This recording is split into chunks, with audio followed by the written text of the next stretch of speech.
Hai, Assalamualaikum warahmatullahi taala wabarakatuh. Bertemu lagi kita di dalam Chit dalam kabinet bersama Juni Haikal. Korang dah tunggu lama kan untuk episod 2. Now I'm back. Sorry, banyak kerja. So today punya episode is a bit special. Sekali lagi saya mengajak one of my best friend juga. So we've been knowing since 2008 until now, and she is one of I look up lah daripada I belajar. Someone yang macam she's really talented, and then bila dia berada position sekarang, I macam waktu I nak buat ni, okay, this is the name antara nama yang wajib ada. So I kena panggil juga, I kena juga panggil Sarah. So orang kena tahu yang dia sangat berbakat. Macam tu. So I tak boleh reject. Dia tak boleh reject. So Sarah tak boleh reject. So kita pun dah pernah bekerjasama untuk projek. And I rasa now I want to introduce you guys to Sarah Rahman. Hi. Tak nak react macam mana. Hi. So Thank you for having me here. Ya, terima kasih sebab sudi menjadi kita punya guest hari ni. Second guest Second After guest. Kim. Second tau. Second guest. Betapa pentingnya second guest. Kalau yang bagi dia first guest, nanti Kim ngamuk. So dia kena second. I kena apa macam cakap? Beralah dengan Kim ni. Yes. So, Sarah dengan Kim ni sekelas time belajar. Nampak? Kan I kata group C ni dari satu loop. Nampak tak? Itu dia. Korang tengok balik episode 1, baru korang faham kenapa I cakap macam tu. Okay. So thank you Sarah sebab join me. So today punya, macam I cakap, this chit-chat dalam kabinet ni tak semestinya kita bercakap pasal ID sahaja. Dia lebih kepada I nak bercerita tentang art scene yang berlaku dekat Malaysia ni.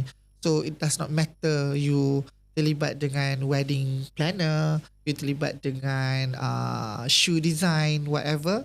So I nak kita semua tahu what happened with our designers yang ada kat Malaysia ni. Tapi kenalah special. Episode 1, episode 2 kenalah panggil ID. Sebab I buat ID, rugilah kalau I tak promote ID I, betul tak? Okay. So hi Sarah. So hello. How are you? I'm good. Thank you for having me here. I think it's a nice initiative apa you buat. Dengar kan suara I? Dengar.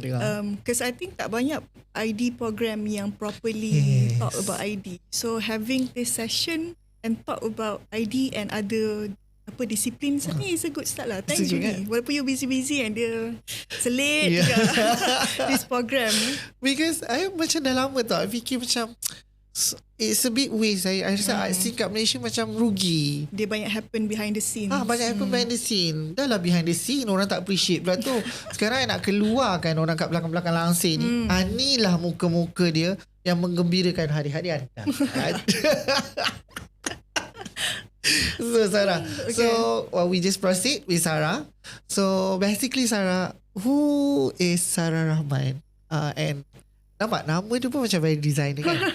Kimas ni Sarah Rahman, Juni Haikal. Alamak, korang kau nak jadi designer nama kena 2 patah tau. 3 patah tak layan. Tu cikgu. Tiba aku. So okay, nama lah Sarah Rahman kan. Rahman is my father's name lah. Okay. So I memang nama I Sarah je. So I thankful for that, because I think memang orang takkan sebut your full name kan. Sarah Rahman lah. Sarah binti Rahman je kalau panjang pun. So yeah, that's about the name sebab you mentioned pasal that. Well, siapa I who is Sarah Rahman? Di manakah dia dilahirkan? Dan bagaimanakah beliau dibesarkan? Ada beliau. Okay, I grew up in PJ, Telejaya. Tapi throughout habis sekolah menengah tu, universiti punya era, I dah move to Sungai Buloh. So my parents actually duduk kat situ lah. So maybe I just introduce myself dulu lah. Macam for now I'm practicing ID. My studio nama dia is Studio Andragogy. And I'm a full-time lecturer juga in lecturer lah kot. In one of the local universities, UiTM Puncak Alam. So high students lah tiba. So student kena tengok korang kena tengok macam mana Sarah Rahman bermula, supaya dia bukan apa, tujuan kita buat podcast ni pun at the same time kita nak bagi young talents nampak apa dia orang punya direction dia boleh buat next. And dia orang akan rasa lebih macam actually banyak benda boleh buat kan. So it's not just doing CAD, doing 3D, doing SketchUp. Actually banyak lagi yang boleh buat. Kita akan korek lebih banyak sebab Sarah ni dah buat banyak benda. It's not just ID, it's not just lecturing, banyak. So nanti kita cerita lebih. So basically Sarah, you punya sekolah rendah, you sekolah dekat PJ. Sekolah apa? Sultan Abdul Samad. Sekolah Sultan Abdul Samad. Siapa pengetua waktu tu? Ya Allah. Kau nak tanya sampai ke arah tu, tak ingat babe. Because yelah, orang selalu cikgu-cikgu macam ni bila nampak anak muda time tu macam anak murid aku gitu. I think that sekarang ni cikgu-cikgu kita dah bersara dah kot kan. I mean I'm teaching at the moment, so of course orang pun dah bersara kan. Yeah, so grew up in PJ. I memang sekolah rendah. Sorry, that is sekolah menengah actually. Sekolah rendah dekat SSP, Sri Petaling. Okay. And then sekolah menengah dekat Sultan Abdul Samad, also in PJ area, because my dad used to be a lecturer dekat UM. So I memang grew up dalam campus. Okay, faham. So my dad dia jadi pengetua dekat one of the college dekat UM tu. So memang I and my siblings semua memang dibesarkan dalam university punya konteks. Campus girl. Campus girl. So macam tak payah apply UPU tau. Dia terus masuk. Kau ada? Yeah. So I really enjoy my waktu childhood punya time lah, sebab everything macam you jumpa kakak abang students during that time. Lepak bilik diorang, I learn guitar with the students. I learn all the music instruments. One thing you didn't know, Sarah Rahman can sing. Only certain people je tahu. She can play music, she can sing. Student tak tahu kan? I je tahu. Aduh. So I think all the things that happen today, I think is all because of the influences during I punya childhood. So if you don't mind, your dad is dalam bidang apa? I mean, bukan design, dia microeconomics. Oh, microeconomics. Okay. Yeah. So kiranya daripada kecil tu macam I don't know about your other siblings, but is there how is actually you started to realize actually I like doing this. Dia memang dari waktu I sekolah, memang I dalam among my siblings, memang I kategori yang kurang bijak lah. In theory. Nak kata bahasa kasar, bodoh kan. So memang during that time I tak suka all this theory subject, because I think at that time memang I dah tahu I'm a creative side punya person. And my sister pun dia ajar maths, memang dia give up kot ajar. So memang dari awalnya memang I tahu that I not in a theoretical punya person lah. So I memang on creative side. So kalau cikgu-cikgu I tak kreatif, I memang tak boleh nak bawa that subject. Oh faham. Maksudnya kalau cikgu tu tak tahu the creative way dia to teach you, buku teks je. Memang I tak enjoy my education lah. So she was born with this kind of art punya things lah. Sebab ada orang dia di-influence. Betul. Ada orang pula memang dilahirkan. So Sarah antara orang yang born with that kind of, I think it's like born with that kind of talent kan. Yeah, maybe juga. Tapi I think another, macam you cakap pasal influence kan. Macam ada juga I rasa I influenced by my surroundings dalam UM tu. Dekat UM, I tak tahu sekarang ada lagi ke tak. Tapi dekat UM, dia ada every year dia ada festival seni tau. So festival seni ni is more like a competition between colleges. Macam ada Boria dan Fesco. Macam festival college lah. Kalau UiTM, no, it's more than that. Dia memang macam, you tahu Dewan DTC, yang Dewan Chancellor, dia orang buat kat situ. Oh, okay. So dia ada band competition, Boria, gamelan, traditional dance, semua benda lah. So memang every year, I waktu diorang practice I join. So waktu band all this jamming ke apa I join. So that's why I dah adapt with all this music instrument lah. And then macam waktu I sekolah dulu pun I dah start with macam join gamelan punya group, traditional dance. Sebab I rasa memang surrounding I macam tu. So memang I bukan a person yang suka duduk dalam kelas. Faham. Dalam sekolah pun I memang active in sports and other things. So I jenis budak yang Kalau tak dia dalam kelas, cikgu tahu kenapa. Okay. Dia bukan tak ada sebab memoting lah. Dia tak ada sebab benda lain. Student jangan je. Korang kena ada lah. Ni lecturer. Korang tak boleh tak masuk kelas. So I think benda tu juga influence I in term of whatever things yang I buat waktu sekolah lah. That was during your, daripada sekolah rendah sampai ke sekolah menengah, that was your environment. Wow. Yeah. It's really interesting. Because tak semua orang tahu dapat that kind of chances. I dapat early exposure. It's early exposure sebab ada setengah orang macam dia nakkan that kind of exposure tapi tak dapat. But this one like accidentally dia dapat that exposure because of the surrounding tu. Macam it's good. And I rasa itu juga yang polish you to be more into this kind of design direction. I think so. I pun tak tahu. Maybe I kena tanya my siblings ke apa kan, sebab diorang nampak perspektif yang dari luar kan. Yeah, so But during your sekolah menengah, did you take the seni punya? Yes. Or you ambil the seni paper? Maybe parents saya tak tahu ini. Ya ke? Tak. I drop Sarah Rahman diminta tutup sekejap. Yeah. Waktu sebenarnya I start dengan science stream. Tapi I tak boleh. I tak boleh buat because I'm not a theoretical punya person. So I tukar kepada accounts punya stream. And dalam tu still ada maths. So I drop the maths without my parents knowing. Sekarang dah tahu lah kot kan. Now? I rasa dah tahu. Aku tak ingat. Okay. Tapi memang at that time I drop the maths punya subject. I tambah seni, pendidikan seni punya subject.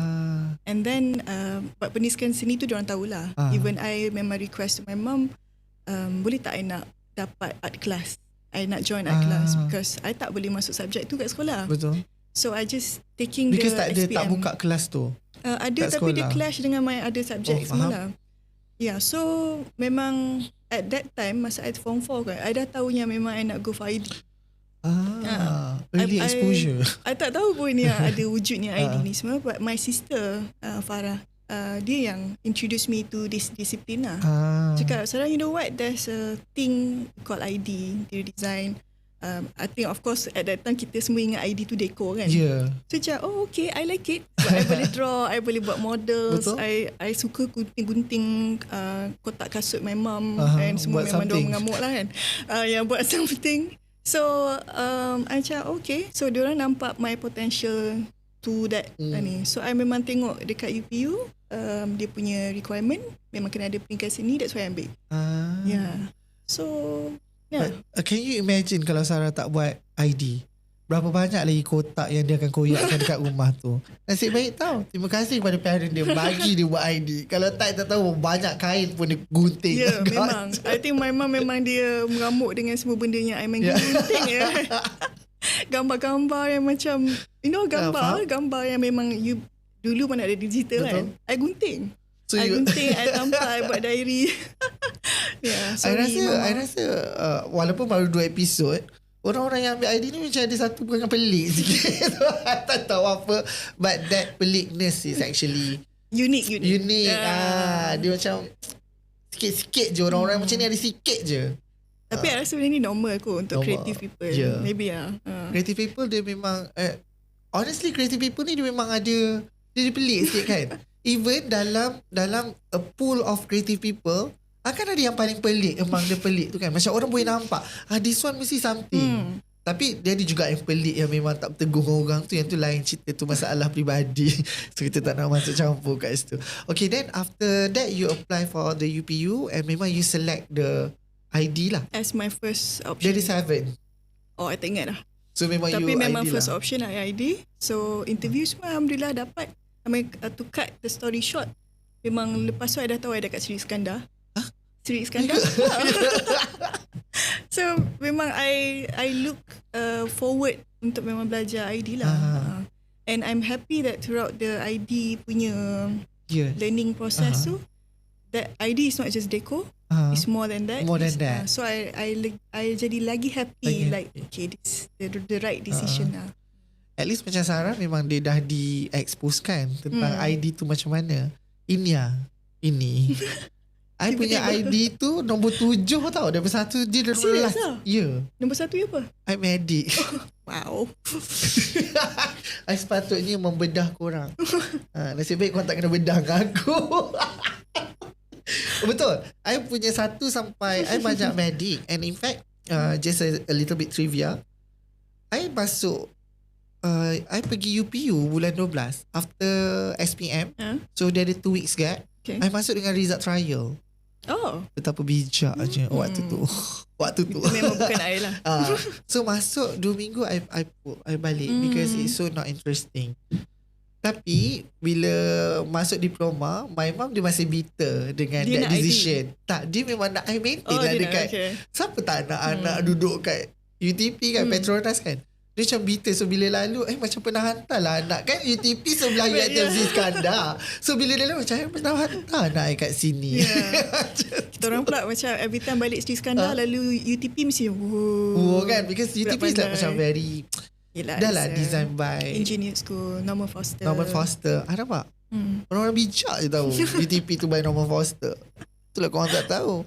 Okay, and then after you dah buat UPU, you straight away masuk diploma. So during our years kan, waktu zaman kita tu dia ada satu program kita panggil fast track degree. So Sarah antara group yang decided to, kiranya daripada SEM 3 is it? 4 kot. SEM 4 tu dia, kita boleh terus jump masuk ke degree. So kiranya dia akan jadi SEM 1. Tak, dia akan masuk semester 4 degree. Semester 4 degree. So that program hanya berlaku berapa semester saja kan? I think we are the first batch lah. So Sarah tadi yang bijak melakukannya. Ini antara orang yang tak mampu nak bijak sebab macam sayang dah lah aku dengan Perak ni, tak nak lah buat. Sebab bila kita buat degree 2 SEM saja kan kita dekat Perak, and then kena masuk Shah Alam. So time tu sedih kau nak tinggalkan tempat panas. Tapi dia ada some risk to it lah. Contohnya macam program ni dia akan tengok you punya CGPA. Kalau you rasa you layak, then you boleh apply. So I think at that time my friend surrounding semua macam okay, that's it, kita nak buat. So I think I pun macam okay lah, follow dia orang kan. But then mostly kelas C lah yang buat. Like I said, kelas C dia memang lain, mentality dia lain. Tu tak tahu kenapa Kim tertinggal. Itulah, siang Kim. Tak apa, kita kawan lagi kan. So pergi fast track tu, in a way you jimat 2 semester. 2 semester. Ke 1 semester. I'm not really sure lah. Tapi risk dia is that kalau you apply for that fast track, you takkan dapat diploma cert. Betul. So kalau you kantoi halfway, you tak dapat you tak ada apa-apa lah. Tak ada diploma, tak ada degree pun tak ada. So macam orang yang ambil route yang kononnya selamat ni, macam I ni, at least kalau I nak buat degree later on, I dah ada certificate diploma tu lah. Cuma waktu tu I ni jenis overly attached sikit lah. Macam benda tak disayang dengan Sri Iskandar tu. Macam tak nak kawan-kawan lah. Sebab my class saya rasa seorang je yang apply for that, which is Fizan. Yes. So betul. Fizan. So the rest semua tak nak apply lah. Macam we stick together. You kan the 8. Sampai ke sudah aku diploma je ada. So lepas tu Sarah proceed dengan degree. So degree dekat after you Shah dekat Alam. Perak dekat Shah Alam kan. So Itu berapa tahun dia start lagi? dengan internship dulu. So I think kita semua akan pergi ke internship. But instead of internship diploma, ours is internship for degree. And then you straight away masuk ke Shah Alam kan. So kiranya bila kita orang 4 seat, kita orang tak sempat dah lah jumpa this batch sebab diorang dah pergi ke Shah Alam. So sebab tu kelas kita jadi lagi sikit. So I dengan Kim semua, siapa yang tinggal tu letak dalam satu kelas. So jadi lagi rapat lah. Jadi lagi rapat. Kalau tak Kim masih lagi Kim mas ni lah. Okay, and then bila you dah buat degree, so you see what is the difference between waktu that time lah. The diploma punya pembelajaran dan juga degree punya pembelajaran. Totally different. I think during that time kita orang semua culture shock jugalah. One is the surroundings, the location. Second is the lecturers. Lecturers kat sana hardcore. Okay. Like literally memang lecturers dekat Shah Alam is the people yang the pioneers of ID in Malaysia. Maknanya diorang yang start buat MSID, Malaysian Society of Interior Designers. So diorang ni memang in the industry. So they are very loud. So macam kita dekat Sri Iskandar, our lectures are very macam fatherly, daddy, motherly. Daddy. It sounds so wrong. Daddy mami kan.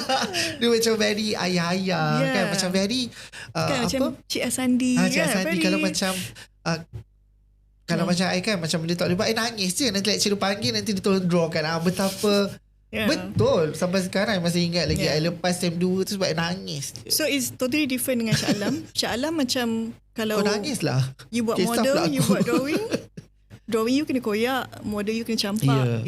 It's all that kind of learning experience tau. So kalau you nak beza dengan sekarang punya generation, memang totally different lah. Like dekat Syah Alam tu dia ada amphitheater. Amphitheater ni macam it's like a small courtyard lah. And then keliling tu is our studio. So I pernah dengan studio dengan Cik Lan. Kita orang buat conceptual model. Buat conceptual model. Tapi yang kena Cik Lan tu lah Cik Lan tu macam mana? Mazlan on. Masih lagi menjadi apa yang panggil lecturers to us lah, walaupun dia dah pension kan. So I think there's a mistake. Mistake dia bukan kepada model tu, tapi your justification tau. Macam dia tanya you soalan, you jawab salah. Dia campak model tu. Dia campak model pergi jatuh dekat amphitheater tu. So imagine you dengan kena marahnya, dengan drawing sehingga kena ni semua kan. You kena turun ke amphitheater, semua studio boleh nampak you. Nampak you ambil models and drawings tau. So you memang dibesarkan dan cara diorang mengajar you adalah buat hati you keras. So I mean that is industry anyway kan. You dalam meeting pun you dengan architect, contractor, semua memang you kena be firm. So at that time I think kita orang tak ada rasa macam benda tu is something yang macam we okay with it. Macam kita tahu dia punya niat tu is actually to teach us lah. So but if you did now, I don't think so. You're going to be viral, Sarah. You jangan campak-campak drawing orang je. Verbal, kadang-kadang verbal statement pun can be very something insensitive lah untuk orang. I mean that's from our, I mean this kita punya generation ni macam dah transition punya generation lah. Dah lecturer tu pun dah mungkin tone down sikit. Can you imagine the generation yang lagi dulu kan, yang lagi hardcore tu. And now I rasa lecturer sekarang macam nak hardcore kan, aku pula kena.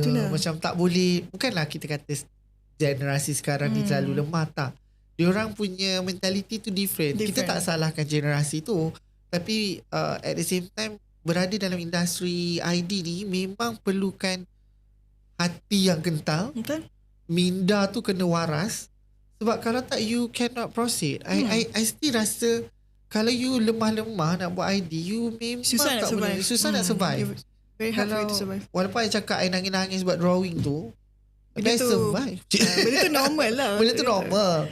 Tapi macam untuk you, yelah, I mean process of learning sekarang pun dah berbeza dah. Diorang pun rasa diorang lagi tahu with all this social media. Dengan ada semua info yang you just click je you boleh dapat. Sometimes dia pula question us back. I mean that was one of the challenge lah. You as a lecturer lah, yang kita akan kupas bila kita masuk stage Sarah sebagai lecturer. Yang I nak inject sikit kan, beza dia diploma and degree. Diploma ni dia punya intention of diploma ni is for dia nak teach you to be skillful. So maknanya you boleh buat visual, you boleh draw technical drawings and so on. So bila you keluar, very technical things. So bila you keluar, you boleh kerja dengan orang. So you can do technical drawings, detail drawings, you can do visuals, 3Ds and so on. So itu adalah intention of diploma. Kalau ke degree, dia lebih kepada they want you to be a thinker. So dia kena very critical thinking. So I think at that time kita orang memang struggle to come up with first nak tukar you punya mindset diploma ke degree. Then second one is to train your mind in a very critical way lah. So that's why kalau kat overseas, sometimes dia punya submission requirement dia tak perlu pun detail drawing semua tu. You just one piece, you just talk about it. So you boleh nampak your technicality, you punya critical thinking into that lah. Solve the problem lah. So degree is more towards that. And then of course managing whatever, project management and so on kan. So kalau nak tanya I, memang dia punya scope pun dah berbeza. And I can agree to that. Sebab kita pun ambil staff dan juga student practical daripada diploma, degree. So kita nampak selalunya diploma student ni apa kita panggil is bukan technical man, drafter. Dia macam like a do man. Faham tak? Do without understand. So maksudnya I dah ada layout, okay, you draw this. Okay, dia akan draw. Tapi berbeza dengan student degree pula, dia orang bila tengok layout yang kita bagi tu, dia macam dia akan fikir sekejap, dia akan analyse sekejap. Is it boleh ke kedudukan ni macam ni? Boleh ke? So that is the difference between diploma and degree. So like I said, the importance is you nak proceed ke mana. Kalau you just want to go to become a drafter, you nak just 3D maker, I think with diploma you can do that. It's not wrong pun. It's not wrong. It's totally up to you. You nak your interest kat mana kan.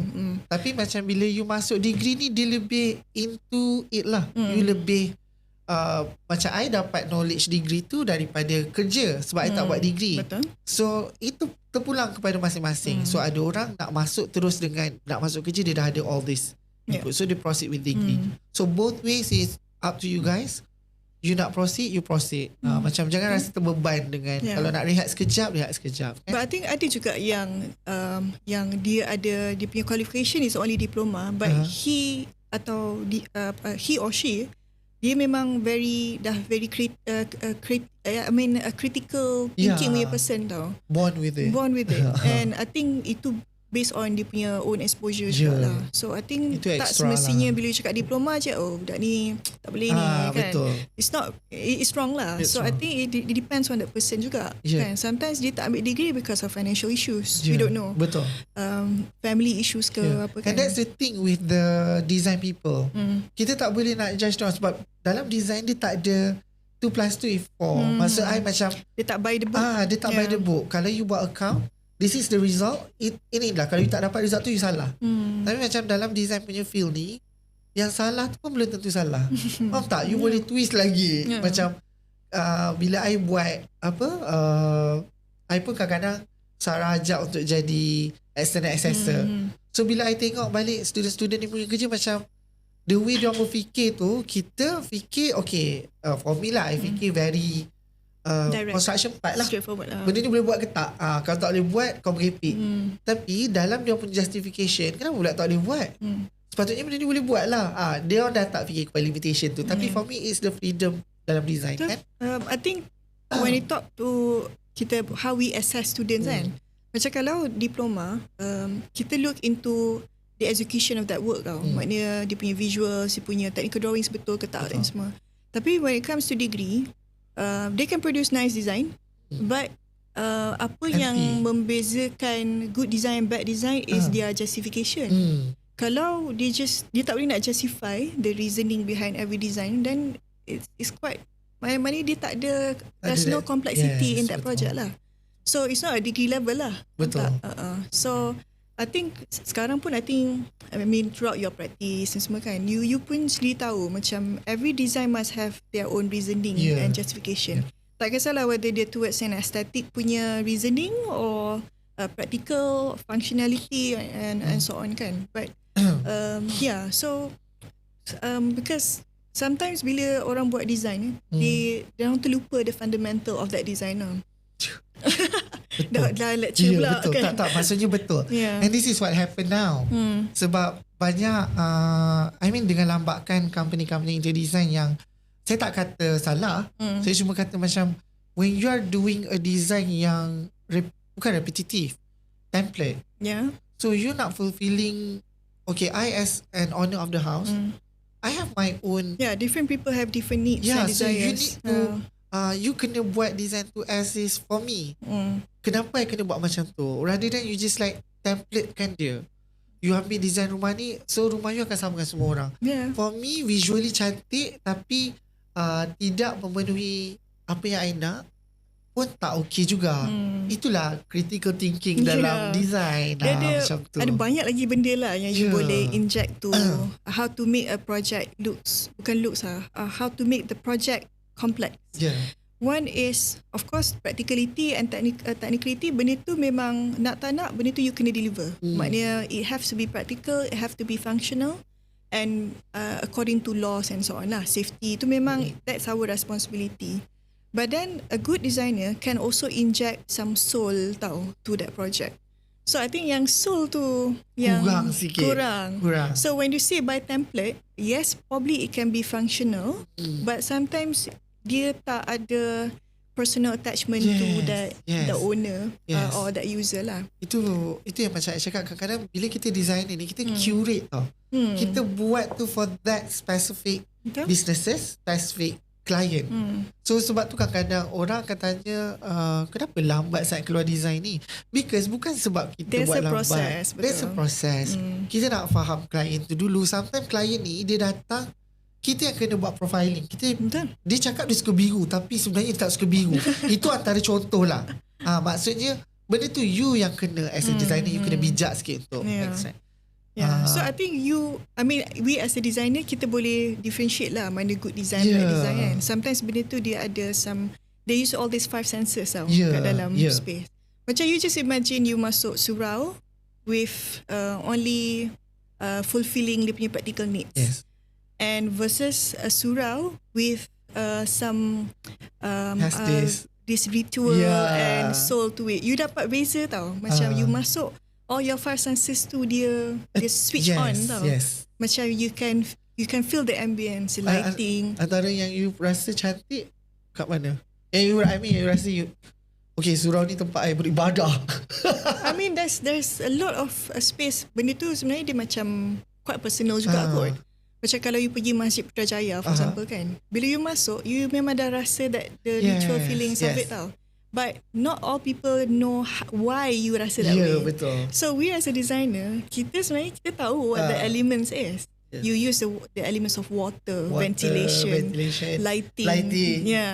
So a contractor atau so-called self-claimed designer, benda tu mungkin dia tak nampak. Dia tak nampak. So dia boleh claim all these projects to be his as something yang successful tu just because of its practicality je. Maybe. And then cantik hanya di dalam kamera tu tak? Sebab bukan sometimes when you can fulfill all these 5 senses, dia tak semestinya mahal. Faham tak? Dari segi total project contract tu, dia tak semestinya mahal, tapi dia dah fulfill dah all my needs. It could be just an empty spaces kan. I don't know whether you've been to Masjid by Mustafa Kamal. Sebelah Mustafa Kamal. Ke surau ke apa? The new masjid one. Oh belum. The steel structures kan? I think that is one of the nice masjid lah. Some pictures about I lalu je tak masuk lagi. Kita orang perempuan tak semain jemaat kan. So but I still nampak macam I dah start suka lah benda-benda macam ni. Rather than bila kita buat masjid just nampak square, you faham tak? Bukanlah I tak kata salah. Surau tujuan dia memang untuk sembahyang. Soulless. Tapi dia tak ada soul. Macam mana you nak attract orang untuk pergi ke masjid? This is the thing yang kita sebagai designer kita fikirkan kan? Itulah datangnya konsep. You punya belajar pasal konsep. Not everyone actually understand what is the function of concept kat dalam projek tu. So bila you buat projek tu tak semestinya pop terus siap kan. There's a process to it. Betul. One is you get to know, you have you kena tahu who's the user. Client and user is different. Betul. Client mungkin dia just bagi duit je, okay, buatlah projek you nak kan. But user you need to understand, diorang ni adalah orang-orang apa. Betul. B40, T20. Sometimes benda ni kita ambil kira kan. Macam because kita bukan buat mengikut dia punya taraf kemampuan, tidak. Tapi keselesaan orang, sebab B40 punya taraf selesa dia mungkin berbeza. T20 kau tahulah macam mana pula. Itu tak termasuk kita punya age group lagi. Is it for kids or is it for young adults, orang tua ke, elderly ke. So benda tu semua diambil kira dalam design process tu. So I think in a way macam ni nak educate people yang nak hire ID kan. Sometimes you need to give space to this designer to think about all this preliminary studies. Rancangan ini dilakukan sebab kadang-kadang ada yang tak agree. Macam ada yang kata macam orang ni boleh siap design in 2 weeks time. So orang ni boleh, kenapa you sampai sebulan for example. What makes it that difference? Sebab saya cakap, if you want to compare apple to apple. Jangan compare apple dengan orange. Sebab you tak boleh dapat, okay, you boleh settle out design ni dalam masa 2 minggu. Tapi bila you tanya I kata sebulan. Like I said, what I did is I curate a lifestyle for that people. And it takes time untuk buat benda-benda ni. Itu tak termasuk lagi side sensing punya studies. Like some people tak understand why the openings kena perlu banyak openings and so on. And some people tak understand kenapa duduk sini panas lah. Tapi aircon ada. Betul. Kipas ada. Betul. So technically this is our job kan. Yes. So a lot of people actually tak faham the reason kenapa kita digelar begitu. There's a lot of process. Getting to know our user, our site, apa lagi. Itu tak termasuk all the technical things lah, authority punya stuff and so on kan.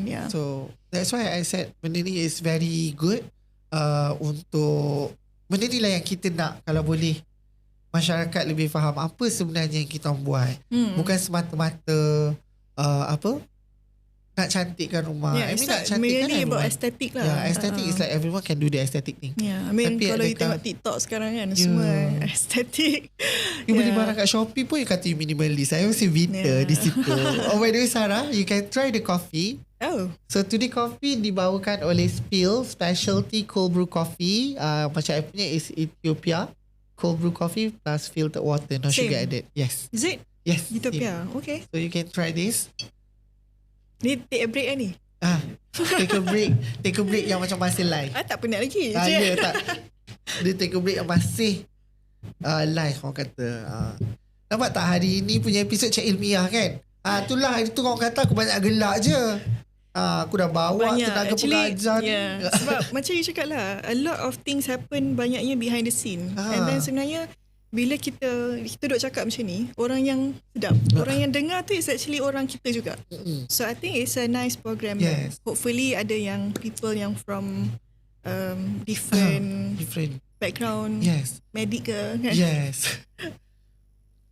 Okay, bismillah.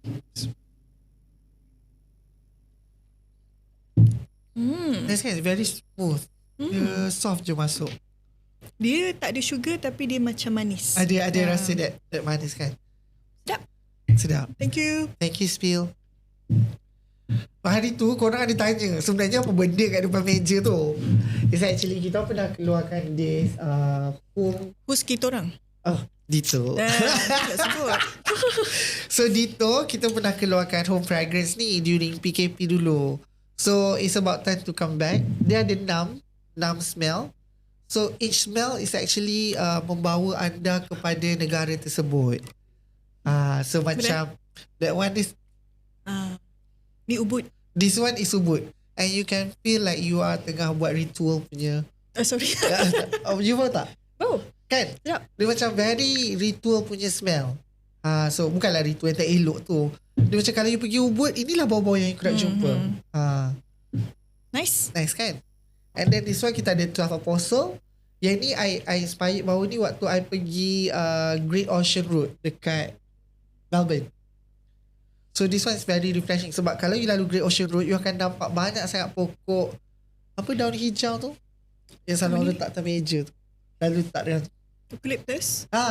So dia ada banyak sangat pokok eucalyptus. So this is the smell yang you akan bau. Kau tak boleh bau kan? So baik kau beli.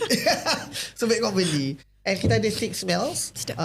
Ada Ubud, 12 Apostle, kita ada Notting Hill. Yang tu very English punya bau lah. How much per bottle? Apa? Berapa ringgit? Waktu ni I jual is 49. Okay, not so bad. And then Manhattan ni, walaupun I tak pernah pergi New York, tapi I tak... pernah.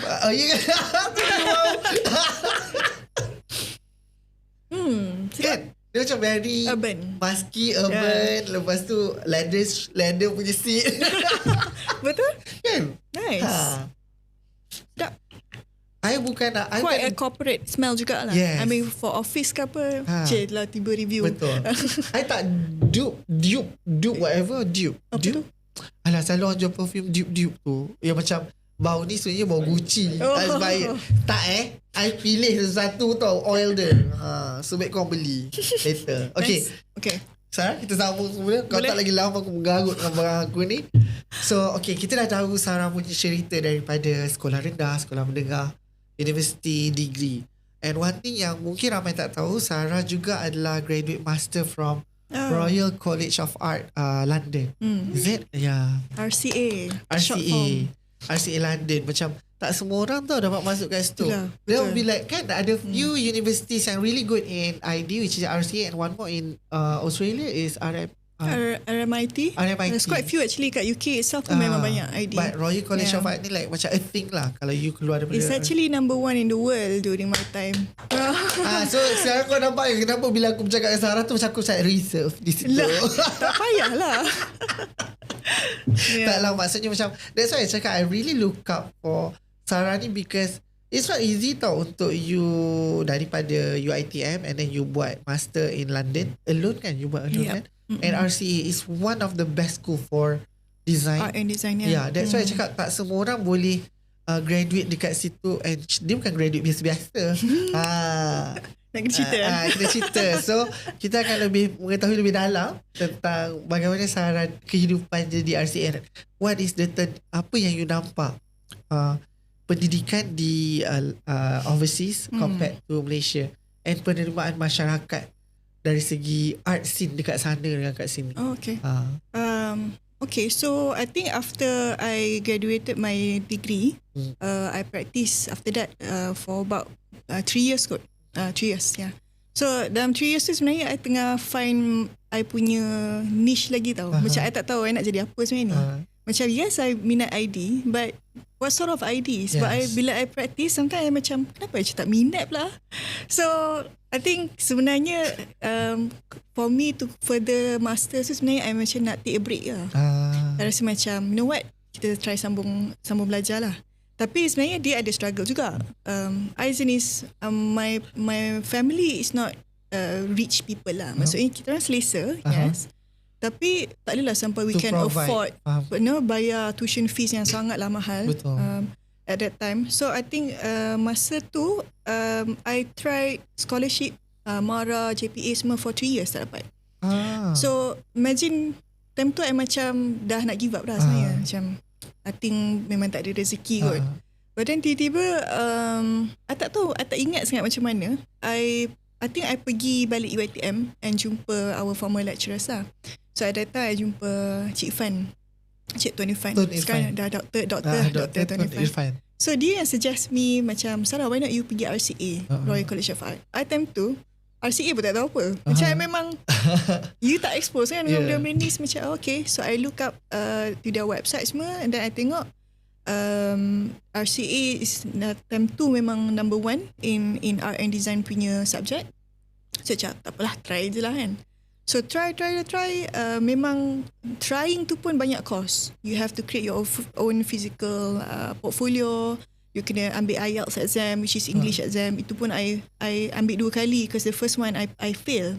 Bukan fail lah, I dapat 6 je. Dia kena berapa? 6.5 kan? Minimum. So time tu pun memang I use my own money untuk prepare all this lah. So the visa lah, apalah semua kan. And then I apply MARA, JPA semua tak dapat. So I contact RCA lagi. I cakap, can I defer this? Boleh tak I nak bawa ke hadapan? Because I'm still trying to get fund lah kan. And then Alhamdulillah, macam mana UiTM time tu dia ada young lecturer scheme, scholarship. So I terus macam boleh-boleh I tak nak apply, because becoming a lecturer never ada dalam I punya kamus tau. Macam I tak pernah rasa macam nak jadi lecturer pun, even though my dad was a lecturer kan. Tapi macam fikir, I discuss with my parents, cakap try je lah kan. Macam you nak risau apa, at least bila you graduate you dah secure job where you memang you kena serve balik UiTM lah. So sebenarnya I bonded with UiTM sekarang ni for 7 years. Dah berapa tahun? 5. Wah, 2 years. So macam dah 5 tahun. So nak jadikan cerita, I dapat TPM tu. TPM is Tenaga Pengajar Muda, and I dapat ke sana. So just because Alhamdulillah because of dia rate number 1 kan. So UiTM part of the requirement pun the university mesti yang top 100. So ni bukan top 100 dah, ni top 1 dah. Top 1 betul. So macam okay lah I pergi. So sebenarnya waktu I pergi tu, I memang I pun tak tahu mana I dapat keberanian tu tau. Untuk pergi seorang? I tak ada relatif apa kat sana. I have seorang je kawan I, Mimi. Mimi, dia dah fly dulu kat sana. Kan? So I keep in touch dengan Mimi je dah. So I pergi sana, I just bawa one luggage and one bag laptop. Tak ada rumah, tak ada apa. I macam belasah je lah kan. Gamble lah. Pergi. So bila I sampai sana, I dah lewat few months. So sebenarnya I dah terlepas berapa session class. Dia adalah dia punya tak ingat nama program tu, where you collaborate with your seniors and so on. So I pergi sana, I duduk Airbnb for 2 weeks. So dalam masa 2 weeks tu lah I cari rumah. Memang struggle.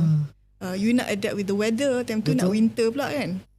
So macam mana rezeki lah semua, I dapat my own studio apa semua.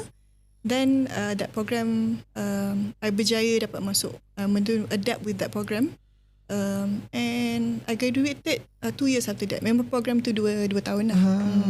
So nampak tak daripada cerita Sarah ni, bila kita hampir give up tu, sebab itulah ini malas nak give up ni. Sebab setiap kali nak give up tu lah sinar tu ada. Nampak tak? Macam because who knows, tiba-tiba kan jumpa lecturer ni and then nampak chances ni. So it's actually banyak peluang yang macam I rasa students kan lagi banyak program yang korang boleh tengok kan. It's just you guys sendiri je, sama ada korang macam Sarah 3 tahun kot, you've been trying for 3 years. 3 years untuk dapatkan buat master dekat RCA tu. So kalau korang rasa baru 6 bulan pun dah give up tu, be strong lagi, kena kerja keras lagi yang macam tu. So macam bila you dekat sana, it's 2 years kan? So 2 years program. How do you feel, macam how do you perceive the understanding of learning dekat sana? Kat sana I think sebab I memang bonded dengan that scholarship. So I nak tak nak I kena graduate on time. So I punya intention at that time memang I dah nak graduate je.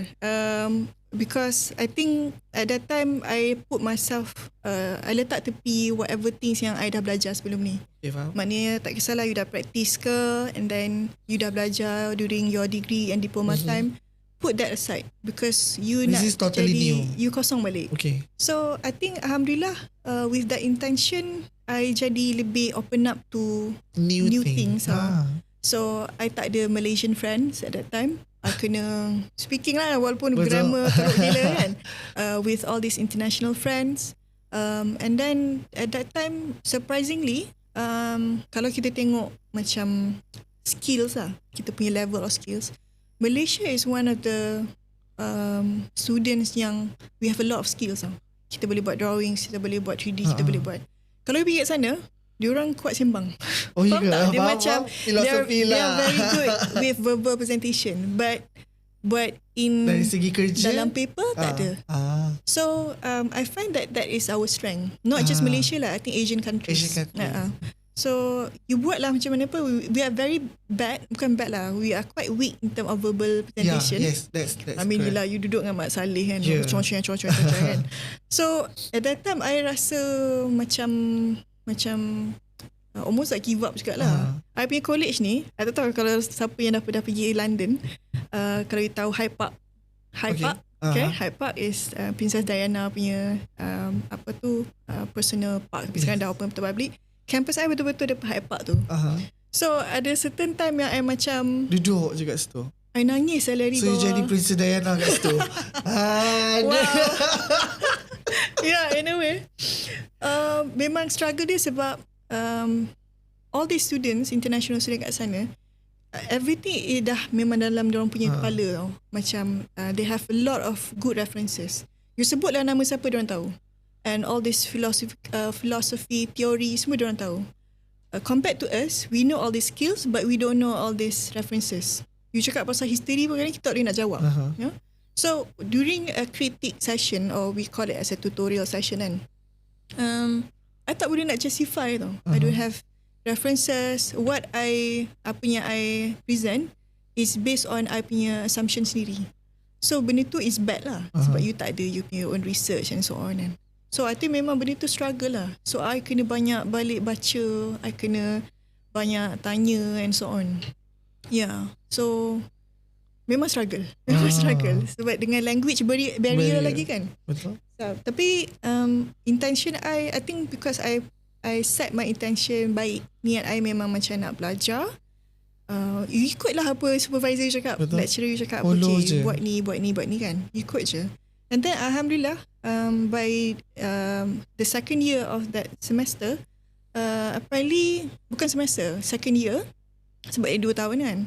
Apparently, one of my project is actually shortlisted dalam Dean's List. So, I macam, oh, okay. Selepas peristiwa Princess Diana tadi. Ya, banyaklah peristiwa-peristiwa kan. So, I think, I macam, kadang I terfikir juga kan. Macam, oh, okay. Macam I tak tahu pun ada award tau. Dan macam tiba, kita orang, dia punya section dia is a very, apa orang panggil laju tau. You kena sit for exam. Exam you adalah you present to the panel. Time tu ada 6 orang panel kot. Present you punya project. And then after that exam, you dapat tahu whether you pass or fail je. Dia tak ada grading. Dia whether pass or fail. So bila you pass, you straight away exhibit you punya work. Okay. And then you convo. Dia memang dia seminggu, 2 minggu. Pass or fail. Pass tu you terus buat exhibition. So I terus exhibit my work. And then during the exhibition day tu adalah kita orang punya convocation day.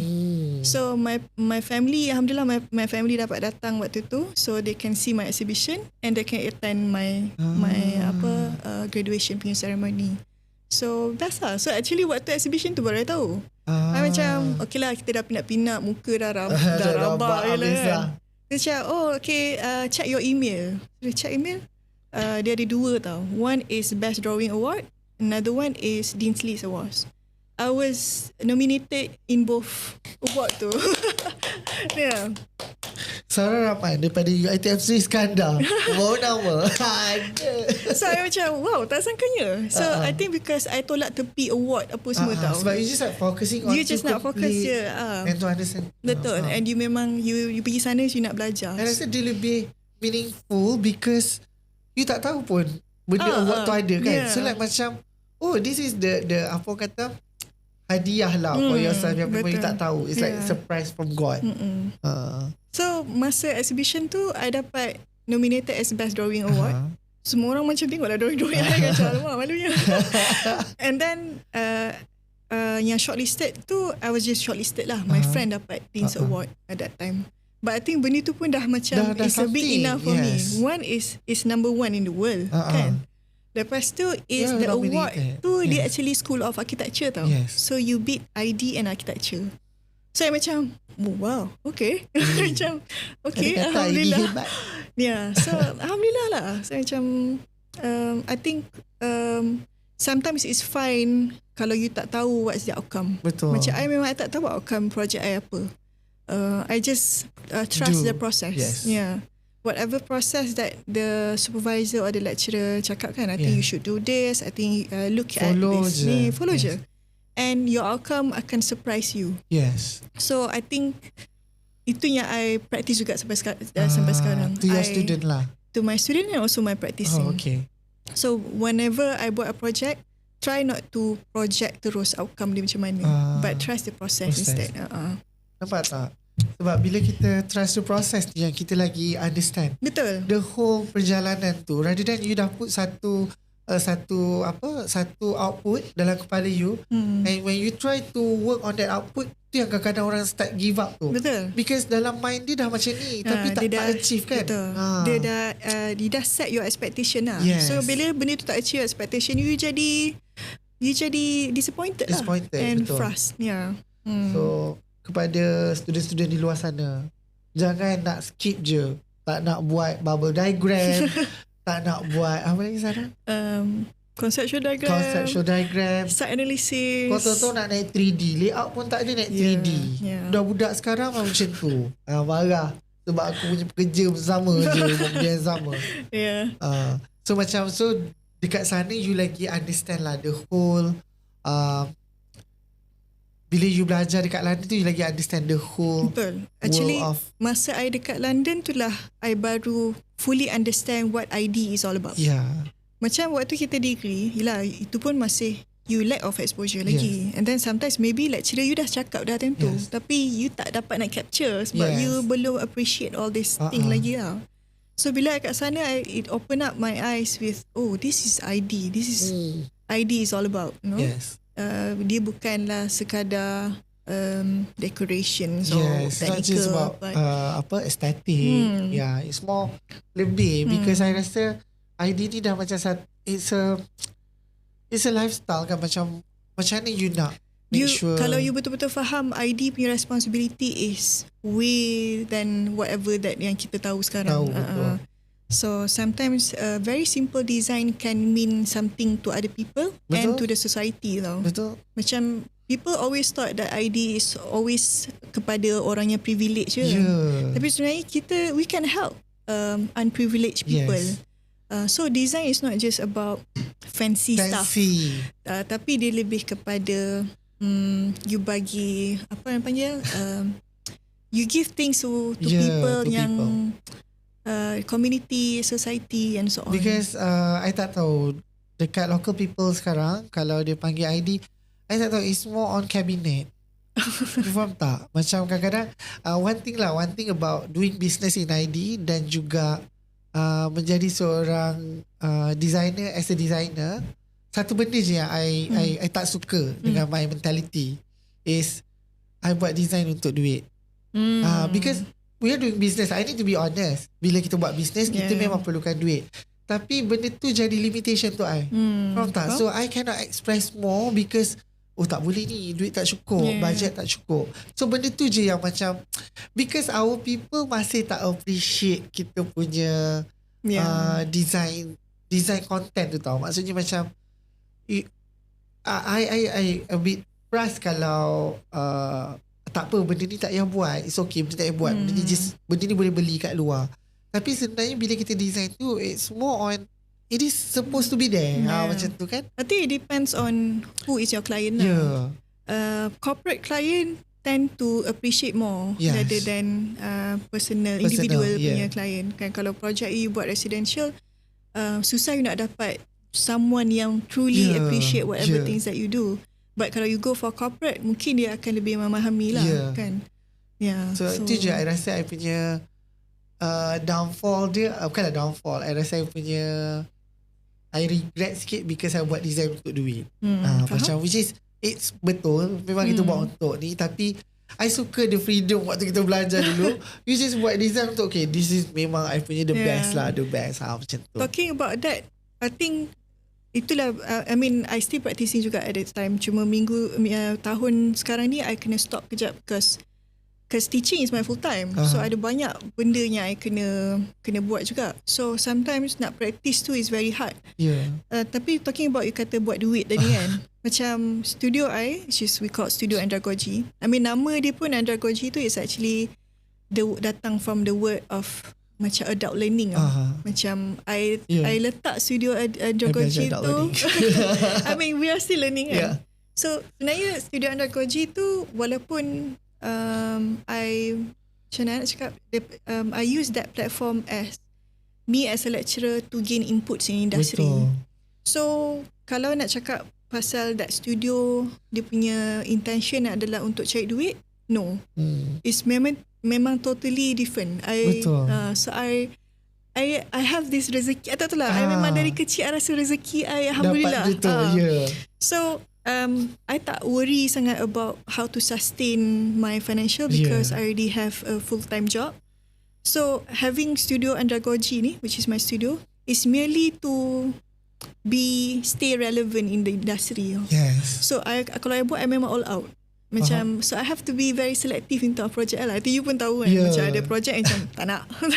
Sarah kalau dia tak nak, lepaskan I. I kan mata duitan sikit. But yelah, I mean I understand. I mean you are a business owner, you have employees that you kena jaga. Unlike me, having that studio is merely on macam mana nak cakap, one is to express geramnya I nak practice. Because macam I cakap lah, being a lecturer tak pernah dalam kamus I. So memang dari dulu I nak practice. So bila sekarang I bonded with that contract, I kena practice. I mean teaching comes first lah. So studio tu datang second. So that studio is the way I nak express how my eagerness to practice. So I have to be very selective in terms of project. So that's why I rarely take residential project. I take commercial projects sebab time dia lebih senang to control. Betul. Yeah.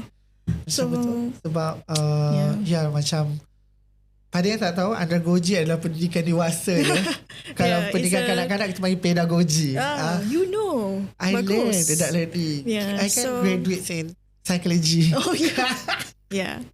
So technically andragogi tu is I put myself in there lah as me learning apa juga. Because sometimes you nak mengajar, you need to have inputs to keluarkan outputs kan. Betul. So kat mana nak cari inputs tu, takkan nak buy the book je. So this studio actually help me to stay relevant lah. Bagus. Sebab macam yelah, bila ada setengah macam perbezaan I dengan Sarah adalah I sebenarnya dilahirkan sebagai tenaga pengajar sepatutnya. Sebab I memang suka mengajar. Itu satu. Sebab my mom is cikgu, my mom guru besar pun. So daripada kecil pun I memang dah kena jadi anak-anak guru besar. Macam tempat I lepak dekat dalam kantin guru-guru. Tempat I berehat dalam bilik guru besar. Korang rasa so macam takut lah. So bila I buat bisnes, actually my passion is more on teaching. I suka mengajar orang. That is my passion. I suka mengajar. Cuma during that time, yelah, bila you remaja, you tend to be rebellious. You nak buat semua benda yang your parents tak bagi lah. Ni idea tu tak bagi ni lah. Kau nanggung lah sampai sudah. Macam tu lah. Tapi maksudnya macam Sarah, dia try untuk dapatkan the best of both world kan. Macam mengajar pun at the same time practice. Sebab ada setengah tenaga pengajar memang dia just focusing on mengajar sahaja. Yes. So on your point of view, whether suppose adakah tenaga pengajar juga patut berada juga dalam industri untuk understand more, ataupun memang diorang cuma menyampaikan filosofi dan juga teori sahaja? Yes, sebenarnya memang macam I look from I punya point of view lah. Sebab I berada dalam UiTM saja. So I pernah part time je dekat UCSI, but I never been in that curriculum punya development. So kalau in UiTM, memang part of the requirement is you need to have industry experience. So kalau nak kata lecturer tu tak ada experience tu, tak betul lah. Memang it's a must. It's a must. Yeah, sebab ID is a profession. So dalam for you to get a professional ID practice pun, memang minimum is you practice for 2 years. So untuk menjawab balik kepada soalan you, memang kena practice. You need to know what's happening outside in the industry. Because every year berlaku pertukaran tau dalam industri. So sebab tu penting juga. Macam at least tenaga pengajar ni dia can relate back lah with the industry. Sebab ada setengah cakap-cakap orang lah, bukan I.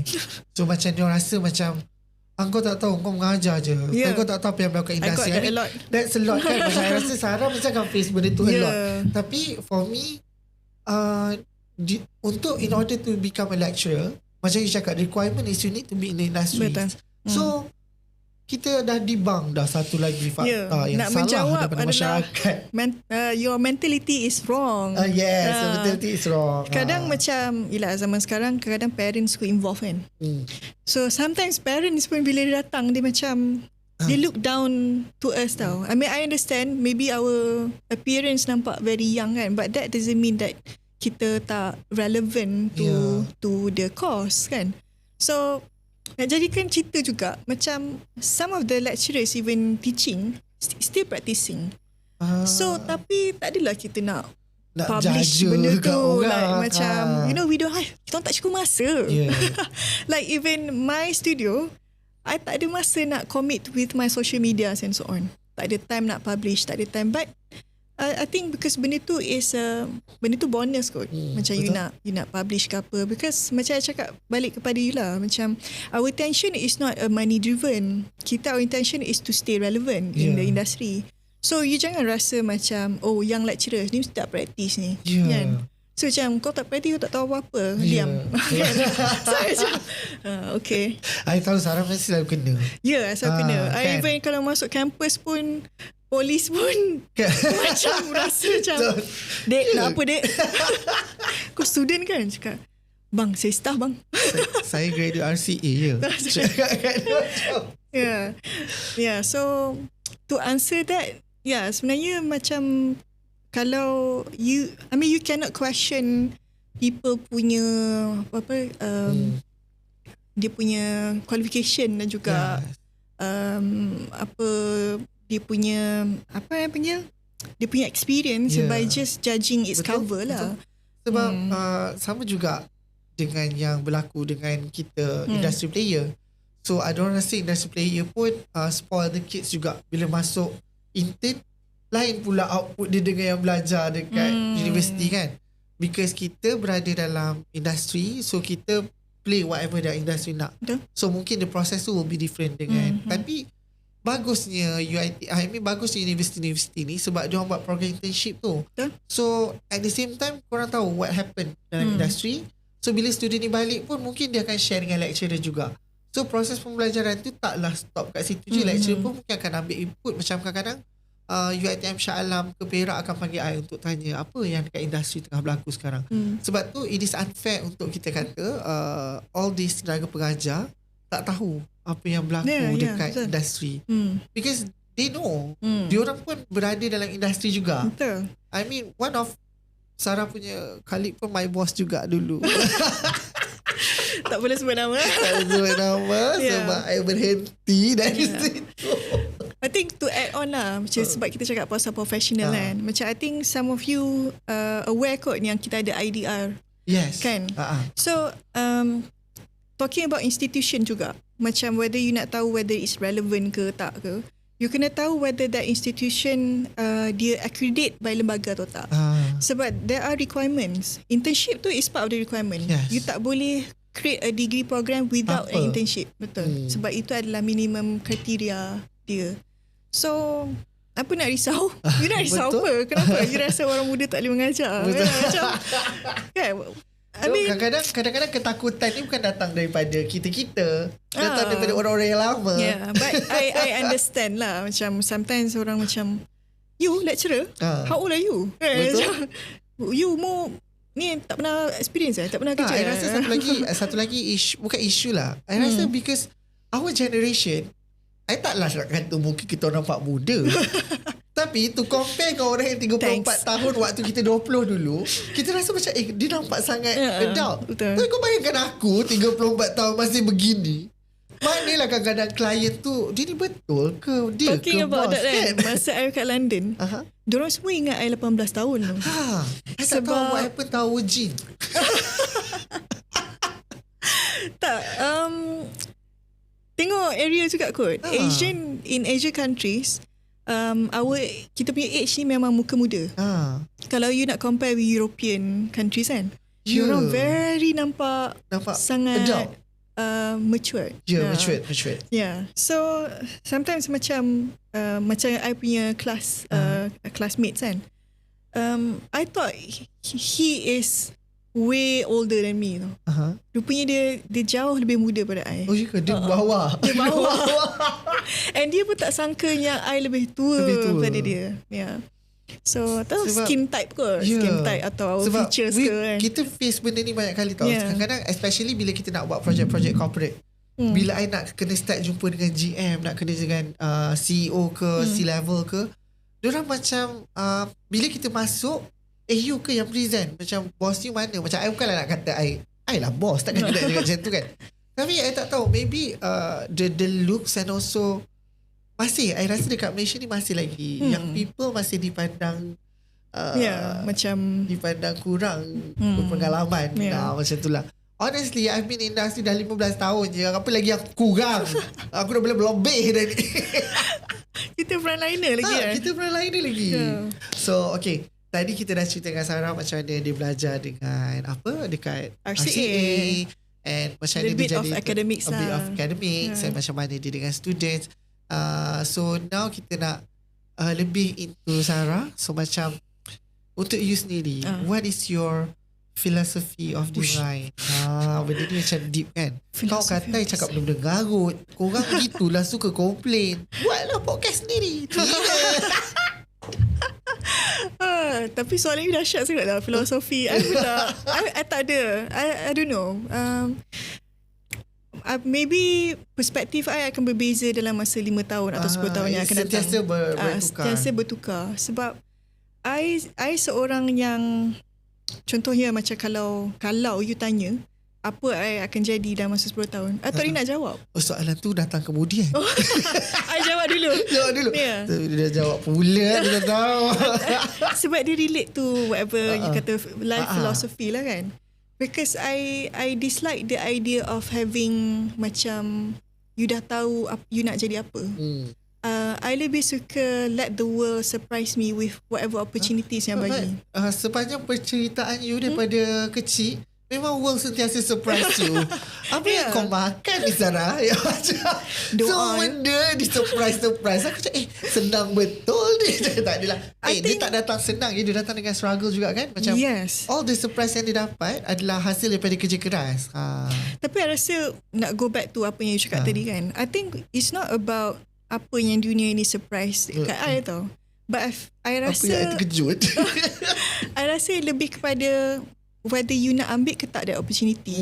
Betul. Macam macam there's a say apa, if life gives you lemon, make a lemonade kan. So I think that itu yang I practice sepanjang hidup I kot.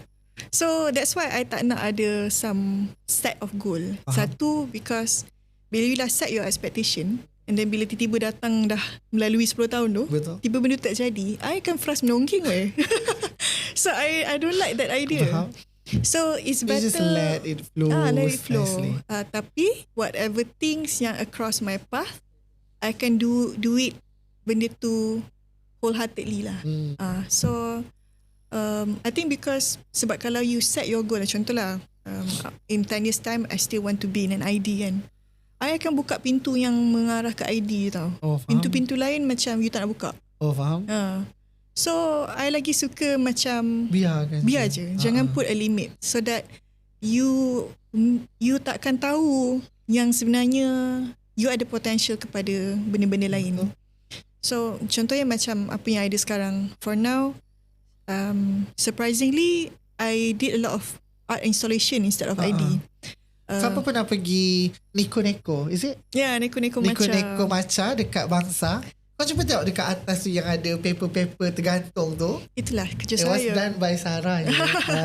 Dia buat sendiri je. Dia potong kertas tu satu persatu je. I tengok proses tu. So projek tu is with me and Shah lah, Syariani. So we did that. I think awal all that ID is credit to Studio Bikin at that time. So we are there just for art installation. As an artist as an appointed artist to do an art installation. I think I would say benda tu is the first tau. Macam you imagine kalau I tak take that opportunity. Macam betul? Aku bukan artist, aku ID, so tak nak lah. So I takkan tahu my potential tau. So I think that project hits me differently lah. Macam wow, okay. Betapa Sarah ni banyak benda dia buat. I bagi tahu lagi satu. Siapa pernah pakai tudung Kalakisha? Sarah tahu design tudung sempena merdeka tu, yang ada lukisan-lukisan merdeka tu. Illustration. It was drawn by Sarah Rahman sendiri. So bukan itu saja. Siapa ingat dulu ada Foodgasm? Foodgasm is organised by Sarah Rahman juga. Founder. The founder of Foodgasm. Tapi waktu yang waktu tu like very early stage. Waktu tu macam tak banyak. I think that time memang tak pernah ada food festival lagi. So dia antara orang pertama yang carry that food. So belajarlah degree. No, I mean, so macam itulah pasal macam bila you berada dalam this creative industry, nothing can stop you. Betul tak? Sometimes you rasa you nak buat ni, okay, you organize Foodgasm. Sebab tu saya cakap I sangat look up dengan Sarah ni. Sebab dia orang yang macam dia tak cerita pun plan hidup dia ke apa. Keluar tudung Kalakisha by Sarah Rahman. Kau bayangkan. Foodgasm, boleh tak Foodgasm I tak tahu by Sarah Rahman. I tak tahu pun dia yang buat. Semua macam tu Sarah punya event. Sebab I nampak you by the way Sarah dah kahwin. So taken. So waktu tu you dah kahwin dengan husband. Belum kan? You work together. Ini even before my master. You work together with the 3 years that you with my friends. Actually, okay, Foodgasm is not just me alone lah. We have 7 of us. And itu my husband punya schoolmates. Kita punya kawan lah. Yes. So I think at that time everyone is actually doing their own job. Macam I still practicing ID at that time. And time tu I kerja ke? I still kerja with a ID firm. My husband kerja dengan media agency. Semua orang ada kerja masing-masing. So we thought of like, time tu you still energetic lagi kan. You 20 something. Yeah, 20 plus after degree. So I pun tak tahu macam mana. I tak berapa ingat sangat how it started. But then macam like, okay, let's make a food event, food festival. So we come up with a foodgasm punya name. And at that time, in a way on the creative side, I lah yang macam to visualize how the not really advertising. Advertising adalah kawan I lagi. Oh, okay. I lebih on curate how the event is like. Maknanya macam okay, kita kena ada stage, some installation to it. Time tu I dah tahu macam dia kena ada vibe that ada benda yang jadi, benda ni tak jadilah. So time tu kita orang tak ada modal, tak ada apa. I think the first event our profit is just RM700. And kita orang pecah 7 orang dapat 100. Kadang-kadang bila kita buat art ni, it's not about money sangat. It's about the satisfaction of that. Bila benda tu berjaya, bila orang cakap benda tu best gila event ni. So benda-benda tu lah yang kita tolak tepi of the negative. It's not feeding our pocket. It's just feeding our heart. So with that sacrifice yang kita orang kena buat kerja and your profit yang dia RM700, apparently the next event kita approach by Shell, by Astro, by orang dah mana start lagi untuk sponsor so tiba-tiba jadi besar, tiba-tiba jadi event planner. So we event organizer. So I and some of my friends macam kita orang pergi Garuda Gardens to present. We go to Shell, we go to a lot of developers, Tropicana. So you bayangkan tiba-tiba we have all these clients and this is all big names so macam oh wow, okay. So I think benda tu juga yang macam mengajar I yang macam there's a lot of doors and opportunities. Bila you belajar pasal arts, it's very multidisciplinary tau. Betapa itulah cakap antara projek-projek Sarah ni macam dia prominent tau. Dia macam satu benda tapi dia besar. Dia lah buat foodgasm, dia buat tudung Kalakisha. That time is last year punya Merdeka punya actually design, dengan Kalakisha I buat 2 tahun. So one is Merdeka Campaign 2022. Okay. And then Merdeka 2023. And now they use... So siapa yang ada tudung tu? Nanti komen kat bawah. Ada. So itu hand-drawn tau. Hand-drawn. You boleh tengok proses tu kat IG Sarah. Sebab I baru tengok semalam. Sorry, IG I private. Sorry, I jada. Tapi tak apa, nanti I post dekat studio macam. Baru nak skodeng So untuk kerja-kerja ID Sarah pun is a bit prominent. Sarah buat Bokita kan? Oh yes. Bokita dekat City Mall punya ICT Central. ICT Central punya macam pop-up kan? Kios. Betul. Bokita. Lepas tu kerja kita collab is Cyclist Cafe dekat arah Damansara. Masih ada. Still standing strong because owner dia kaya raya. And then apa lagi antara kerja-kerja you yang I mean quite a few lah. Ada banyak juga yang Neko ya Allah, I pun dah ada Neko Macha. Neko Macha tu yang dekat Bangsa. Ada satu lagi installation yang you buat, if I'm not mistaken. Mana? Ada few actually. Betapa I follownya Sarah ni. Sebab tu saya cakap I look up for semua kerja-kerja dia. Sebab kerja-kerja dia semua best. Itu antara yang publish lah. Yang publish. Ada yang banyak je lagi projek yang behind the scene yang I tak ada masa nak. Sebab tu saya cakap she's a very strong, bukan strong woman, dia macam satu karakter besar. I mean sebab tu I suka bercakap dengan Sarah. Sarah macam ada satu karakter yang macam okay, dia nampak chill je, tiba-tiba I buat foodgasm macam tu. Macam kau tak payah nak bom-bom ke tiba aku nak cakap pasal house boom pula, tak lah. Maksudnya this is what art people, something kita buat adalah untuk kita punya satisfaction kan. So okay, my next question for you is, apa yang you rasa and you hope for kita punya Malaysia punya pandangan terhadap IDC? Okay. I rasa we are improving. Kita improving. Tapi masih lagi, I mean we're not there yet, but we're going there. We're going there. Slowly. Slowly.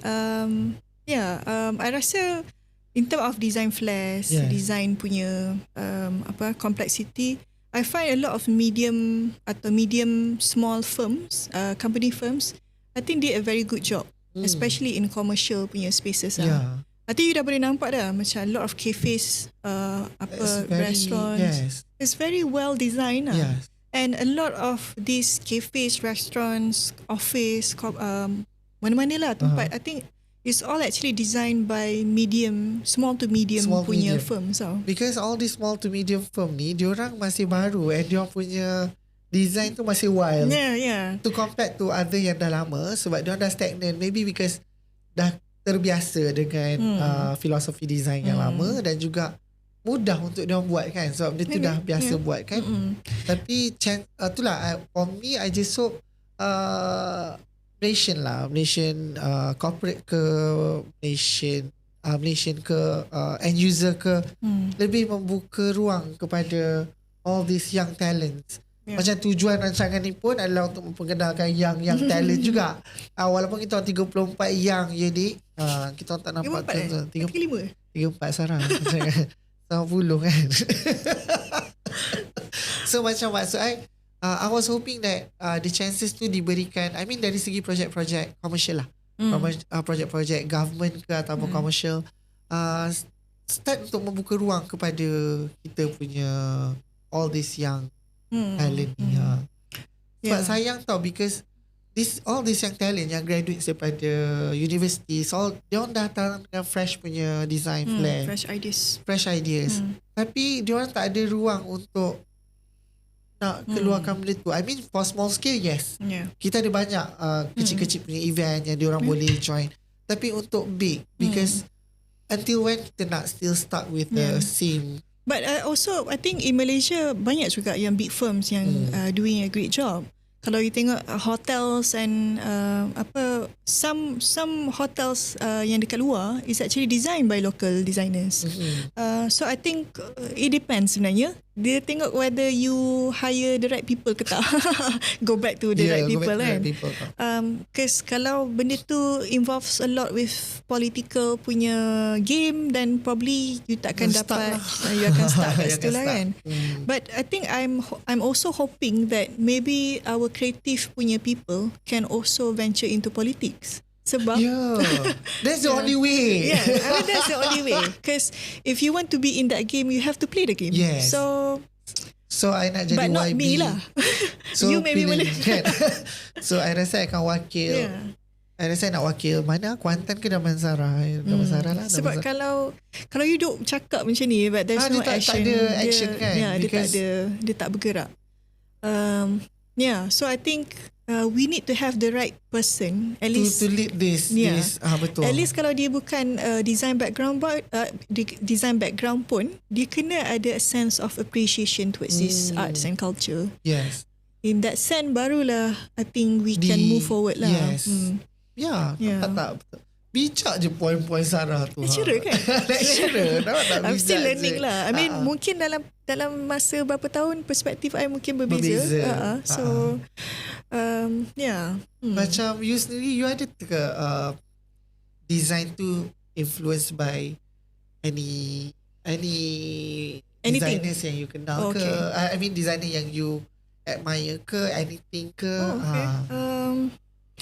I sebab jarang kids nowadays diorang memang tak tahu siapa untuk diorang look out for kan. I mean for Malaysian it's a bit hard sebenarnya kalau you nak petik nama siapa designer paling famous kat Malaysia. Macam susah because tujuan I dekat sini adalah untuk beritahu kita ada, cuma dia belum that strong. Kita nak ke arah tu lah. Untuk menjawab you, I don't think I have a specific person yang I macam refer to. Tapi I always open up my journey untuk tengok kepada different disciplines. Macam sometimes I tell my students kan, macam how can you come up with these ideas? So dia cakap, I refer to this ID. Why ID? Kenapa you limit yourself to ID reference only? So sometimes I go watch movies, saya cakap. Go watch movies, go listen to fashions ke, fotografi ke, because you need to have inputs yang outside of the box tau. So I think you kena inspired by all this multidisciplinary punya scene.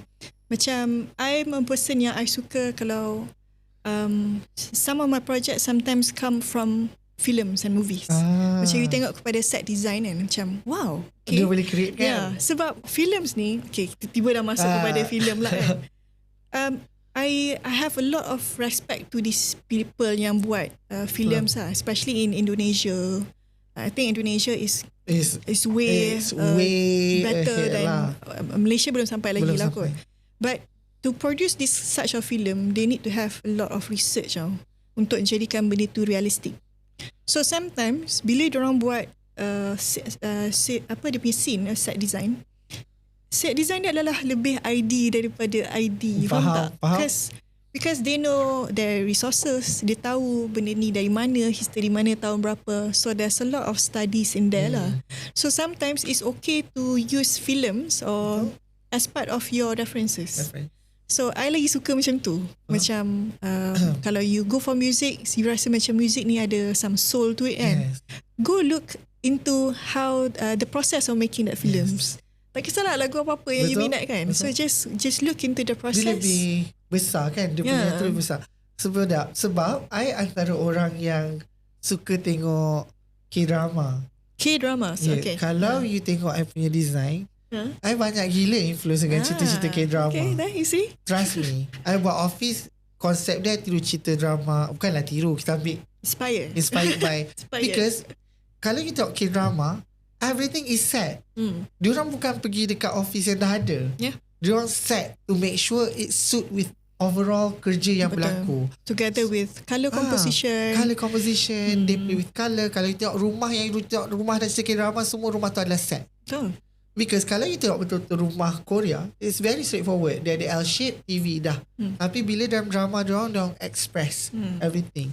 So I antara orang yang I pernah buat design, ada rumah satu klien ni, bilik dia memang I tengok siapa yang tak cerita Goblin. Okay. I follow exactly bilik Goblin tu. And klien tu suka. Maksudnya macam this is where you can get all these ideas kan. Satu lagi macam I suka macam you cakap, even daripada lagu pun you boleh dapat kan how it actually looks like, macam ada keadaan tu. So tak semestinya kita just berfokus kepada satu figure kan. Dia macam waktu kita belajar ID, there's a subject called photography tau. So even kita tak sempat. So I rasa benda tu sangat penting because you also need to learn from photographers kan, macam mana how they compose that image, how to frame that image. Macam-macam lah. I think it's a design world ni, there's no, dia tak ada block. Dia tak ada, dia tak patut ada segregation. So I think to answer your question, look around you and just get inspired with anything. So macam sekarang tiba-tiba nak tanya soalan yang 10 tahun tadi, tapi dia kata tak tahu tadi kan. Aku dah stuck dah nak tanya Sorry dah jawab. Tak adalah. So macam sekarang you punya macam sekarang you are doing the lecturing. And at the same time you have your own studio. Tapi you ada apa-apa ke in future yang you rasa you want to venture in? Walaupun you seorang yang memang tak plan, tapi sometimes kita mesti macam ada plan je. I'm taking my exam soon. So IDR punya exam. For the IDR. So tu pun penat juga. I think at this stage I plan, niat tu ada banyak kan. Macam-macam idea dalam kepala ni, nak buat tu, nak buat ni semua. Tapi I think Tapi tak pelik kan Sarah, dia siap je. I rasa sekarang I nak fokus on professional punya exam. And then I dah dapat surat amaran daripada universiti untuk buat PhD. Aduh. Kenapa kena ada surat amaran? Sebab I dah 5 tahun kan. So I mean, once you dah masuk dalam akademik, you tak boleh lari pada research. Okay. Because you sendiri nak jadi academician kan. So you kena stay relevant to our research and so on lah. So I think future plan itu yang I tengah tengok sekarang. Tapi I still tak tahu lagi apa topik I akan buat for my PhD. maybe film kot. I don't know. Kan, maybe interesting kan. That would I be pun macam quite interesting. Last time because I buat psychology sebelum ni, my last paper is about but I relate with ID. I relate with, if I'm not mistaken lah, I punya tajuk is bagaimana ID company tu boleh menyebabkan pekerja kurangnya rotation, maksudnya kurangnya tukar pekerja. Maksudnya pekerja akan stay lama hanya dengan ID. So that was my research for masters. No, that was for my degree. So now nice. I tengah nak buat degree master. Pun dah level-level. Sebab waktu tu sebab I kan buat part-time studies. So part-time studies saya dengan UiTM Space.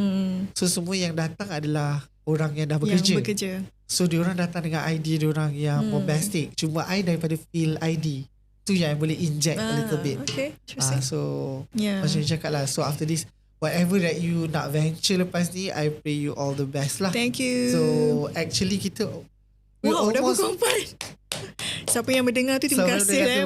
Bernanah telinga. Ini antara episod 1 dan episod 2. I pun sebenarnya macam 2 hours tu lama sebenarnya. Tapi macam bila kita bercakap macam tak nak stop. Orang kat studio tu macam dengar je, kita jangan macam tak boring lah kan. So dia macam best lah kot. Banyak lagi nak share actually, tapi tak apalah. So okay, untuk I punya soalan terakhir untuk Sarah. Ada lagi? Okay. So last lah, kita ada last question untuk Sarah.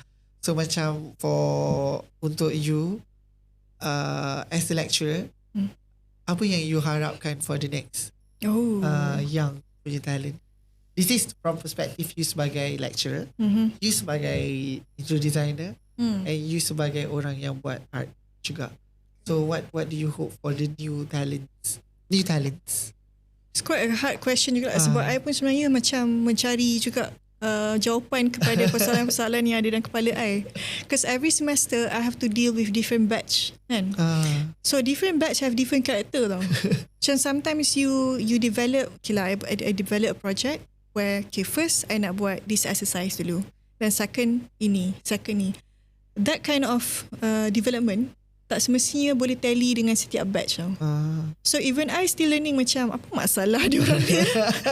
So I mean I still learn, it's a learning process lah. Tapi I think apa yang I boleh I hope for generation yang akan datang ni is number one, trust the process kot. They always macam dah terus start macam okay, I have this outcome already. You dah ada apa panggil dia dah ada some what's the term, apa macam pre-conscious mind tau. Macam apa yang dia dah ada kat dalam mind dia. So dia tak trust the process. Like macam dia dah tahu dia punya journey dia nak end kat mana, which is that is so wrong in design. So I think bila you rasa lost in the process tu, biar je lost, because the outcome will surprise you with whatever things yang you ada. And then the second one is design is not just about visual. I rasa ramai yang students yang dia rasa macam by the end of the semester I want to have a gempak punya board. Buat presentation with a lot of visuals. But when we ask the content, zero. Because zero lah, macam it's not complex lah. So I think what I hope for this generation is that whatever things that you do, it's not just about nice visuals, but go back to the fundamental of ID tu apa sebenarnya. Macam kalau tidak, dia akan jadi macam some things yang I nampak sekarang lah. Contohnya kita ada TikTok, kita ada Instagram and so on, and you nampak macam a very nice visuals tau. Macam lawanya tempat ni kan. Tapi bila you pergi, you tak ada rasa macam you think the image is way better than whatever you experience. So I think stop benda tu. I mean you have to think about it's actually a physical human experience rather than nice photos.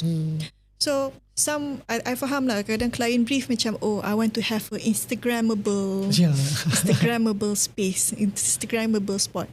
Of course lah, you memang kena fulfill that desire lah, but that doesn't mean you need to disregard whatever experience yang orang tu rasa. I lebih rela I lebih rela macam ni tau, macam that photo macam tak ada apa-apa pun. Bila tengok macam biasa Just lawa je lah. Tapi bila you pergi, there's things that macam attached to you tau. It's better that way. Because I think that is actually fundamental of ID. Sebab dia punya fundamental dia adalah untuk user tu, bukan untuk nice photographs. Betul. So I think yelah, kalau tempat cantik pun you datang 2 minit pun you dah boring. Dah lah datang jauh. So dia jadi a one time off punya visit je lah. Once you pergi dah okay, tu je, you balik and you never come again. I think benda ni I nampak dekat coffee house. Kan kebanyakan coffee house. Kita tolak tepi dulu isu coffee house and di ban itu. Tapi if you remember, sebelum dia di ban, you boleh duduk lama dekat coffee house tu. That particular coffee house, you boleh duduk 4-5 jam buat kerja. Tapi ada coffee house cantik, you 30 minit pun you dah nak keluar. You got what I mean or not? Inilah saya cakap, ada orang buat design betul-betul make sure you got the experience, you rasa nak duduk lama. And ada orang macam just nak cantik and they forgot about benda-benda lain. Betul.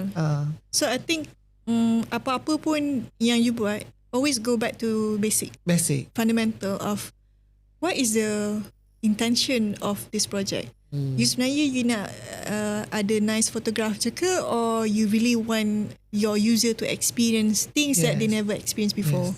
So I think tu lah kot yang I boleh fikirkan sekarang. Nampak tak, hari ni I rasa sangat berilmiah. Nampak, korang dah jangan kata-kata aku cakap merepek-repek. Kau suka tengok aku nampak cuma merepek-repek macam tu.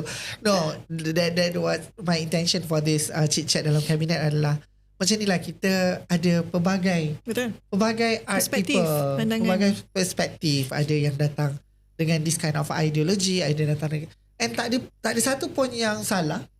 Betul tak? So it's up to you guys untuk absorb apa yang you rasa bagus. So untuk hari ni I really thankful to Sarah. Thank you. Thanks for having me. I rasa sangat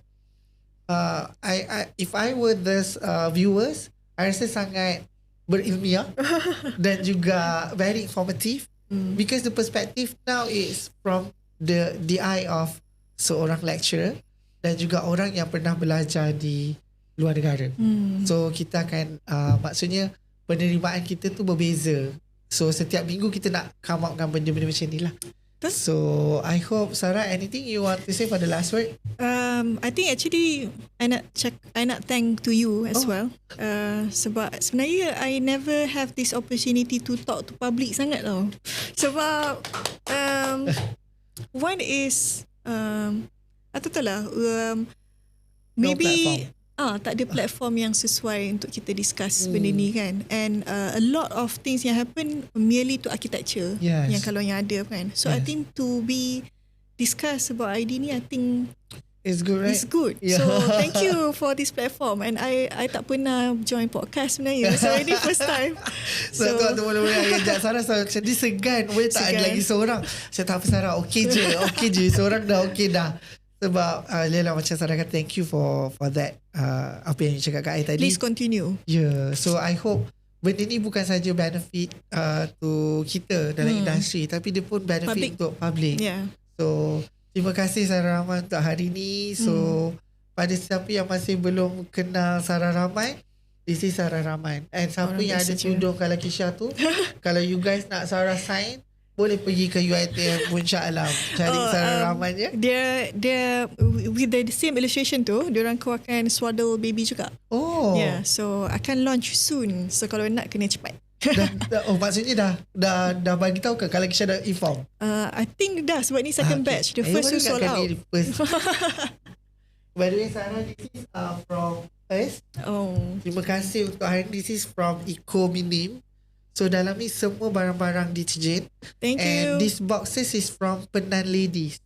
So dia memang buat handmade. Nice. So this is for Sarah Rahman. Terima kasih. Like always lah, mana boleh datang. Sebenarnya kan I plan nak pakai baju hijau tau. Kalau I pakai hijau, I mesti set. Waktu nak ambil ni, dia ada 2 bakul, merah dengan hijau. I dah terfikir dah, curtain ni merah, nanti tak nampak aku punya hadiah. Thank you so much. Thank you so much everyone for joining this. Don't forget to like, share, subscribe. Kalau boleh komen lah dekat bawah tu banyak. Komen yang positif lah. Korang komen dekat aku punya IG. Komen lah dekat YouTube tu. Komen kat IG bukan main lagi. Best gila korang cakap. Lepas tu siap mengutuk tu. It's beside the point lah. Komen lah dekat YouTube. So lagi ramai orang boleh tengok. Lagi ramai. So post lagi banyak. So nanti kita akan post. Maybe dia boleh suggest siapa next guest ke. Kalau korang nak siapa lagi yang kita boleh invite. I mean yang daripada art scene. Kita tak kisah siapa-siapa. Tapi kalau boleh orang muda. Sebab tak tiba orang tu. Serius lah. Bukan daripada klien ke? Tak lah, macam kalau borak dengan klien lain. I memang menantu-menantu pilihan kalau dengan klien. Macam tu. So thank you so much. Jangan lupa like, subscribe and share. Dan komen juga dekat kita punya YouTube channel. Kita punya Instagram thedittostudio. Dan juga kita punya TikTok Ditto. Is it? I think so. Tapi nanti I letak kat sini. Thank you guys. Thank you so much. Thank you Sarah. Thanks. Yay. Mana Sarah 2 jam? Tu lah. Tak sangka. Almost 2 hours Sejam 40. Ambil gambar. Sejam 40. Oh, gambar. Lagi lama ni Kim. Kim sejam 35. Sorry Kim.